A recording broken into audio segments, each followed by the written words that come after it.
Hello, I'm Cindy from Streamscape. I'd like to welcome you to our Getting Started video series on Streamscape TV. In this video, I'll show you how easy it is to create a local data engine using SLANG. A local data engine is fully functioning and self-contained. Users can configure, develop, and test locally, and then deploy it into an existing sysplex. When it is pushed into the cloud, it can work as a standalone application or interact with other data engines as needed. So what we're doing in this video is creating that local data engine or node, and we're creating it in SLANG. SLANG is our command shell environment for working with Streamscape's data fabric. It allows users to execute commands and express business logic declaratively by using SQL, RPL functions, actors, and trigger rules. This logic is interpreted by the engine and not compiled, yet it is very fast. If you are familiar with SQL procedures and triggers, JavaScript, or scripting engines like Node.js, then you already really know how to use SLANG. And the SLANG language environment can easily be extended to include user-defined functions and methods. Advanced users can even declare domain-specific language verbs, data types, and terms that are best suited to their business needs. As such, it isn't just a language, it's SLANG. Let's get started. I have a couple of command prompts open, and I've already installed the reactive data fabric. In order for the software to work properly, the st-root variable must be set to my install directory. In my case, this is c:/streamscape, so I'll check that first. I'll navigate to our bin directory, and then I'll start SLANG. Now that we've entered SLANG, we can see our release, and let's have a look around by typing the question mark. The SLANG environment provides extensive online help, tag-based searches, and auto-completion capabilities, so once you get started, you'll find all the tools you need. By hitting the question mark, I've been given a list of available commands. This language processor is context-sensitive, meaning that only appropriate commands for our current state will be shown. We can preface any of these commands with a question mark to get detailed information. In order to create a node, I first need a unique deployment descriptor. This is a configuration option that allows us to uniquely identify a node. It also performs as a license key.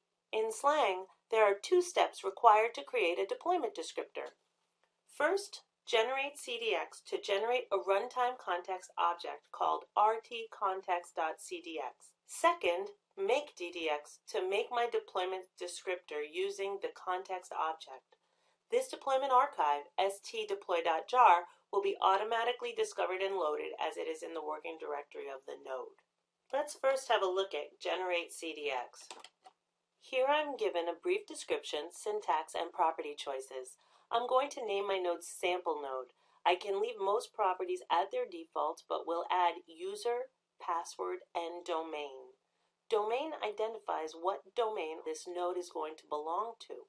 While the default is fine, ideally you would have identified a domain on your local machine or on the cloud where this node is going to live. In my case, this is odin.com. If I need more information while I'm putting together the command, the tab key is my friend. It provides me with autofill possibilities. For example, I will type generate CDX node sample node, as in the example, and I'll hit the tab key. The next thing I would need is the @location. I'll need to decide where I'm going to keep this node's working directory, log, and descriptor locations. I'll put it in nodes within my install directory. Within this, I'll choose a new directory called sample node. When I generate the CDX, it will create the subdirectory for this node. I'll hit the tab key again, and this time it autofilled with the set properties. Now I'll add the properties we've discussed. A note on these properties. If you are a Java developer and develop with application servers or J2EE technologies, domain, user, and password map to JNDI concepts of referral domain, security principal, and security credentials used across industries. So you can use this standard security framework to connect up to backends which are managed and secured through LDAP or an Active Directory. Success! Now I want to look for that DDX command, so I'll type $DDX.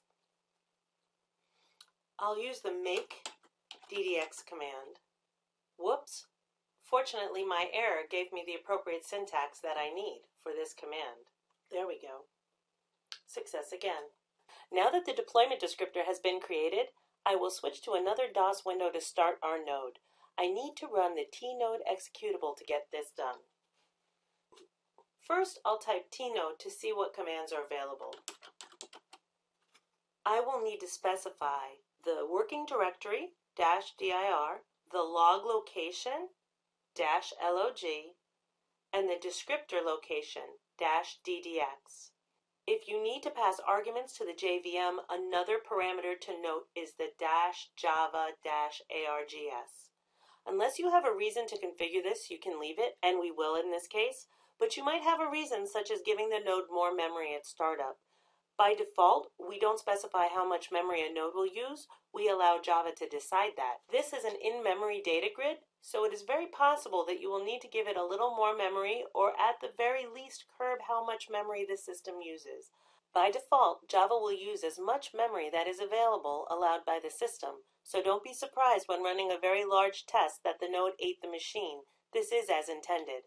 At the end of the day, this is just another Java process, so we give you the tools and capability to curb and control it. It will run anywhere, and even in container frameworks such as Docker, completely transparently. So let's start this node. I've included tnode-start-log-dir with the directory and -ddx. My node is started in the foreground, so it's going to redirect its standard output and errors to the log that I had specified, but it's also going to block the screen of this DOS session where the node is running. On Linux, you could start this in the background using standard Linux commands. Now let's have a quick look at what was actually created on disk. Here's my sample node directory that was created for me. There is rtcontext.cdx and stdeploy.jar, the deployment descriptor we created. All of the artifacts are named stdeploy.jar. They are purposely obfuscated at the name level. Its contents can only be accessed and modified by our tools as they are encrypted. The deployment descriptor is meant to be secure and only accessible by the person who authored it. SampleNode.log is where all our traces are directed to. tnode.traces contains all the information about trace settings for this particular engine. It provides down to the class level traces, deep tracing, high-level tracing. I'd say a bit more sophisticated and versatile than, let's say, log4j. Traces can be redirected to applications or other programs and allow you to do very detailed discovery. The directories that have been created start with a dot. They have system names and are really not intended for human interaction, but just so that you know, dscache is to persist data space information, and tfcache is the internal repository. Let me go back to my SLANG window and let's connect. I'm going to use default connectivity, and I'll use the user ID and password that we specified when we created the CDX. Similar to a Unix environment, we can see that we are logged in as admin on sample node. We had specified logging when we started the node. If I want to view the log, I can open it up in Notepad or type show log last 10, let's say, just to see the last 10 lines. You can see that we're truncated. Let me just fix that. Set max column width to, let's say, 200. There we go. To recap, using SLANG, our command line interface, we have created a deployment descriptor, initialized our node, started our node, and successfully connected to our node. We've also looked at the logs that are being generated. This is Cindy with Streamscape, and thank you for watching Streamscape TV.